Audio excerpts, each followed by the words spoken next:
एक shocking fact से शुरू करते हैं। नियरली 50% ईआरपी या सॉफ्टवेयर इंप्लीमेंटेशन टेक्निकली सक्सेसफुल होते हैं। सिस्टम इंस्टॉल हो जाता है, ट्रेनिंग भी हो जाती है, लॉगिन आईडीज भी क्रिएट हो जाती है और फिर भी बिजनेस लेवल पर कोई रियल चेंज नहीं आता। Hello and welcome to episode number 2 of building system driven businesses.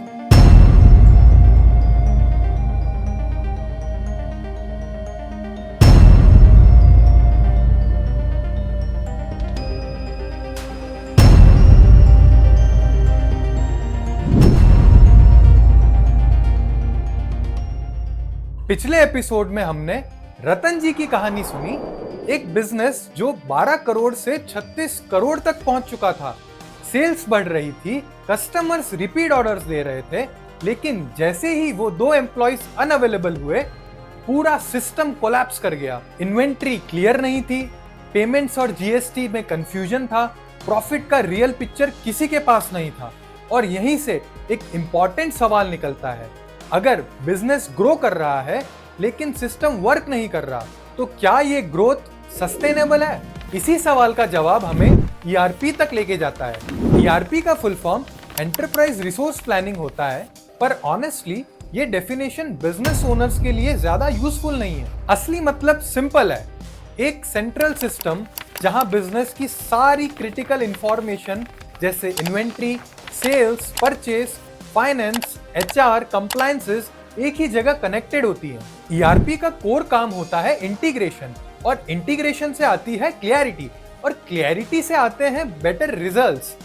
इसे हम 5 फीचर्स से समझते हैं जो बिजनेसेस को ट्रांसफॉर्म करने में हेल्प करेंगे।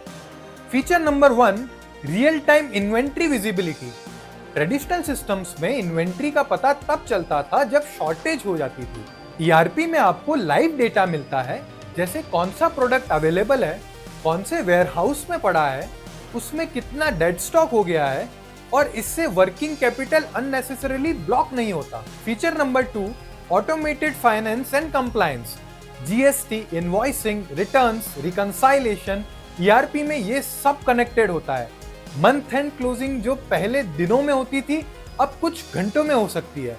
इससे टाइम भी बचता है और एरर्स भी कम होते हैं। Feature number 3, customer and supplier insights. ERP आपको बताता है कौन सा कस्टमर सिर्फ रेवेन्यू दे रहा है और कौन सा एक्चुअल प्रॉफिट, कौन सा लेट पेमेंट करता है और कौन सा सप्लायर्स डिलेज क्रिएट कर रहा है। Feature number 4, multiple location control. जैसे जैसे बिजनेस ग्रो होता है, ईआरपी के साथ ओनर अपने फोन में लाइव डैशबोर्ड ट्रैक कर सकता है। इस डैशबोर्ड पर सेल्स, स्टॉक और कलेक्शन का पूरा रियल टाइम डेटा अवेलेबल होता है। Feature number 5, traceability and audit trail. Her entry का रिकॉर्ड होता है, किसने कब क्या चेंजेस किए हैं। सिस्टम हिस्ट्री दिखाता है, ये प्रिवेंशन भी है और प्रोटेक्शन भी। और सबसे इंपॉर्टेंट पार्ट, 80% बिजनेसेस यही गलती कर देते हैं। वो ईआरपी सिर्फ सॉफ्टवेयर समझकर परचेस कर लेते हैं, लेकिन वो अपनी टीम को प्रॉपर्ली ट्रेन ही नहीं करते। और सबसे बड़ी गलती, मैनेजमेंट खुद ईआरपी के डेटा पर डिसीजंस लेना बंद कर देता है। उसका रिजल्ट, सिस्टम फेल हो जाता है, मनी वेस्ट होता है, और फिर बोला जाता है ईआरपी हमारे बिजनेस के लिए काम ही नहीं करता। लेकिन सच ये है, ईआरपी फेल नहीं होता, उसका अडॉप्शन फेल होता है।